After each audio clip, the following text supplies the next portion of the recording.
जब भी हस्बैंड और वाइफ के बीच में किसी भी प्रकार का विवाद होता है, झगड़ा होता है, तो सबसे पहले जो केस आज के समय में डाला जाता है वो डोमेस्टिक वायलेंस यानी कि घरेलू हिंसा का जो है वो केस डाला जाता है। तो आज मैं बात करूंगा कि डोमेस्टिक वायलेंस जो केस है ये क्रिमिनल है या सिविल प्रक्रिया है, और मैं आपको बताऊंगा कि क्या डोमेस्टिक वायलेंस में बेलेबल या नॉन बेलेबल वारंट इशू किए जा सकते हैं, और डोमेस्टिक वायलेंस के केस में जो है वो बेल लेने की जरूरत होती है कि नहीं होती है। तो नमस्कार दोस्तों, मैं आपका लीगल काउंसिल वर्धन। आज जिस विषय के ऊपर मैं बात करूंगा वो घरेलू हिंसा का जो मैटर है उसके ऊपर मैं बात करूंगा। तो अभी तक अगर आप लोगों ने मेरे चैनल को सब्सक्राइब नहीं किया है तो मेरे चैनल को सब्सक्राइब कर लें। मैं इस चैनल के ऊपर आपके लिए जो इसी प्रकार की जानकारी लेकर आता रहूंगा।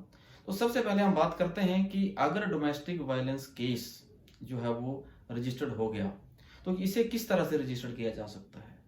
मोस्ट ऑफ चांसेस होते हैं कि अगर वाइफ जो है वो पुलिस स्टेशन में कंप्लेंट करती है और उसमें नॉर्मल एलिगेशन लगाती है कि मेरे को परेशान किया जाता है, मेरे को जो है वो घर वाले परेशान करते हैं, मेरे साथ घरेलू हिंसा होती है, तो ऐसे केस में जो है पुलिस क्या करती है कि ऐसे मैटर को कॉ सेल को भेज देती है, और कॉ सेल जो है वो इसमें इंक्वायरी करने के पश्चात जो है वो एक कॉपी जो है प्रोटेक्शन ऑफिसर को भेज देती है, जो एरिया में प्रोटेक्शन ऑफिसर होते हैं। और प्रोटेक्शन ऑफिसर जो है उस पर इंक्वायरी करने के बाद एक डीआईआर फॉर्म होता है, उसको जो है वो मजिस्ट्रेट को सबमिट करते हैं, और मजिस्ट्रेट इसके ऊपर जो है संज्ञान लेके जो है वो सम्मन इशू करते हैं। लेकिन जो डोमेस्टिक वायलेंस का केस है वो पटिशन के रूप में यानी कि आप बाद के रूप में भी उसको जो है वो डाल सकते हैं। तो जब वाइफ डालती है, जब केस इस तरह से जो है वो कोर्ट में डाला जाता है, तो इस केस में जो है ये section 12 of domestic violence act के अंतर्गत डाला जाता है, और इसमें जुडिशियल मजिस्ट्रेट फर्स्ट क्लास के नाम से जो है इस केस को एड्रेस किया जाता है। तो जो एड्रेस है वो हम जो मजिस्ट्रेट साहब को करते हैं वो होता है जुडिशियल मजिस्ट्रेट होते हैं। तो जुडिशियल प्रेमा फिसाई अगर इस केस को देखें तो ये क्रिमिनल प्रोसीडिंग की तरह जो है वो लिया जाता है।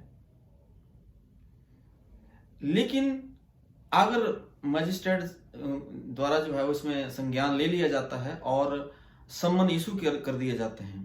अब सम्मन इशू करने के बाद अगर जो है वो जो हस्बैंड या उसके जो फैमिली जिनके नाम पे जो है वो ये केस डाला गया है, अगर वो सम्मन नहीं लेते हैं, तो सिविल प्रक्रिया में जनरली क्या होता है कि अगर सम्मन नहीं लेते हैं तो उसका जो पब्लिकेशन कर दिया जाता है और एक्स पार्टी ऑर्डर कर दिया जाता है।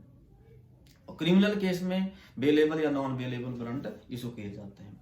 अब यहाँ क्वेश्चन होता है कि अगर डोमेस्टिक वायलेंस एक्ट का जो अगर केस डाल दिया जाए तो क्या उसमें जो है वो एक्स पार्टी ऑर्डर होगा या उसमें जो है बेलेबल या नॉन बेलेबल वारंट इशू किए जा सकते हैं। तो उसमें जो है वो दोस्तों ये क्वेसी जुडिशियल प्रोसीडिंग इसको हम कह सकते हैं। ये क्रिमिनल प्रोसीडिंग भी है इस एक्ट में, और ये जो है वो सिविल प्रोसीडिंग भी है। तो कोर्ट को जो इसमें एम्पावर किया गया है कि मजिस्ट्रेट साहब को जो ठीक लगे वो सिविल प्रक्रिया भी अपना सकते हैं और इसमें क्रिमिनल प्रक्रिया भी अपना सकते हैं। तो फर्स्ट ऑफ ऑल अगर सम्मन इशू किया जाता है और सम्मन के ऊपर जो है वो पार्टी हाजिर नहीं होती है तो बेलेबल और नॉन बेलेबल वारंट जो है वो इशू किए जा सकते हैं। दूसरी जो महत्वपूर्ण इसमें बात आती है कि क्या एक बार जब हमें सम्मन मिल गया और सम्मन मिलने के बाद क्या हम लोगों को बेल लेने की जरूरत है।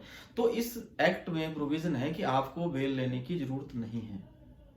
लेकिन अब क्वेश्चन आता है कि अगर एक बार आपके लिए जो है वो आपके अगेंस्ट बेलेबल वारंट अगर इशू कर दिए गए या नॉन बेलेबल वारंट इशू कर दिए गए, तो अगर इस तरह से किया जाता है तो फिर तो बेल उसमें लेनी ही पड़ेगी, क्योंकि जो है वो वारंट तभी उसमें क्वाइस होते हैं या उसमें जो कंडीशन लगती है अपीयरेंस की कंडीशन है, तो अपीयर करने के लिए कोर्ट जो है उसमें फोर्स कर सकता है। और नेक्स्ट है कि अगर आप कोर्ट में अपीयर हो गए, अब अपीयरेंस के बाद जो है वो कोर्ट की जो प्रोसीडिंग है, तो ये जो प्रोसीडिंग होती है इसमें पूरी की पूरी जो है ये सिविल नेचर की होती है। यानी कि अगर पिटीशन दायर की गई है तो पिटीशन का रिप्लाई आएगा, रिप्लाई के बाद वो रिजोइंडर आएगा, फिर उसके बाद जो है उसमें पॉइंट डिसाइड होंगे, क्योंकि सिविल केस में जो है वो इशू फ्रेम किए जाते हैं और क्रिमिनल केस में चार्ज फ्रेम होते हैं। लेकिन इसमें ना तो चार्ज फ्रेम किए जाते हैं और ना ही इशू फ्रेम होते हैं, सिर्फ पॉइंट के ऊपर जो है इस केस को डिसाइड किया जाता है। तो जो डोमेस्टिक वायलेंस जो एक्ट है इसमें कोर्ट के पास जो है वो ओपन पावर होती है, चाहे वो क्रिमिनल प्रोसीडिंग की तरह इसको डिसाइड करे या सिविल प्रोसीडिंग की तरह डिसाइड करे। पर जनरली जब इसका डिसीजन आता है तो वो सिविल प्रोसीडिंग की तरह जो है उसको डिसाइड किया जाता है, उसमें जो है पॉइंट डिसाइड किए जाते हैं। तो अगर आपको जो है वो डोमेस्टिक वायलेंस का केस आपके विरुद्ध जो है वो रजिस्टर्ड हो जाता है, तो उसमें काफ़ी लोगों मैंने देखा है वो परेशान हो जाते हैं, घबरा जाते हैं। उसमें घबराने वाली इतनी कोई बड़ी बात नहीं है, क्योंकि ना तो आपको बेल लेने की ज़रूरत है। अगर आप सही हैं, आपने ऐसा कुछ एक्ट नहीं किया है, तो आप कोर्ट में अपीयर हो सकते हैं और अपना जो है वो लॉयर हायर कर सकते हैं और उनके थ्रू जो अपने आपको प्रेजेंट कर सकते हैं, आप रिप्लाई फाइल कर सकते हैं, अपने विटनेसेस इसमें दे सकते हैं।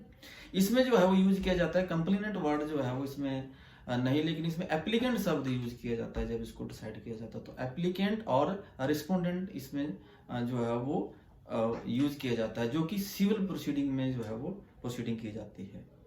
तो डोमेस्टिक वायलेंस एक्ट में आज हमने बात की कि इसमें जो है सम्मन इशू किए जा सकते हैं। सम्मन तो इशू होते ही हैं कि बेलेबल वारंट इशू किए जा सकते हैं, नॉन बेलेबल वारंट इशू किए जा सकते हैं कि नहीं, तो बिल्कुल जो है बेलेबल और नॉन बेलेबल वारंट कोर्ट द्वारा इसमें जो है वो जारी किए जा सकते हैं।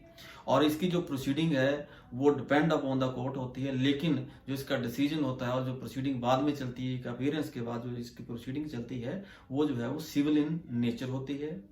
और अगर हम इसकी बात करते हैं, एक और मैं इसमें बात ऐड करना चाहूँ कि अगर आपको लगता है कि आपकी जो ये केस है ये गलत तरीके से डाला गया है, आपका इसमें कोई इन्वॉल्वमेंट नहीं है और आपके पास इस तरह के जो है वो सबूत हैं कि आप साबित कर सकते हैं, तो आप इसकी जो है वो क्वेश्चनिंग के लिए भी जा सकते हैं। देखिए दोस्तों, क्रिमिनल केस में जब हम क्वेश्चनिंग के लिए जाते हैं, अगर हमारे ऊपर जो है कोई गलत एफआईआर हो जाती है, तो 482 सीआरपीसी में हम लोग जो है हाई कोर्ट में अप्रोच करते हैं। लेकिन अगर डोमेस्टिक वायलेंस केस को अगर आप क्वेश्चन कराना चाहते हैं, तो आपको 226 जो है में जो है वो के अंतर्गत आप जो है वो हाई कोर्ट को अप्रोच कर सकते हैं। तो आशा करता हूं कि फ्रेंड्स आपको ये वीडियो अच्छा लगा होगा। अगर आपको इसी एक्ट के बारे में कुछ और जानकारी चाहिए, कुछ और जानना चाहते हैं, तो आप कमेंट बॉक्स में लिख सकते हैं। आगे जो है वो मेरे बने रहिए इस वीडियो के साथ और मेरे साथ बने रहिए, सब्सक्राइब करें इस चैनल को। मैं इसी तरह के जो है इसमें डोमेस्टिक वायलेंस एक्ट के ऊपर पूरी बात करूंगा और इसमें आपको बताऊंगा कि इसमें किस तरह के ऑर्डर हो सकते हैं, क्या क्या इसके प्रोविजंस हैं। तो आज के लिए इतना ही। Thank you very much viewers, bye.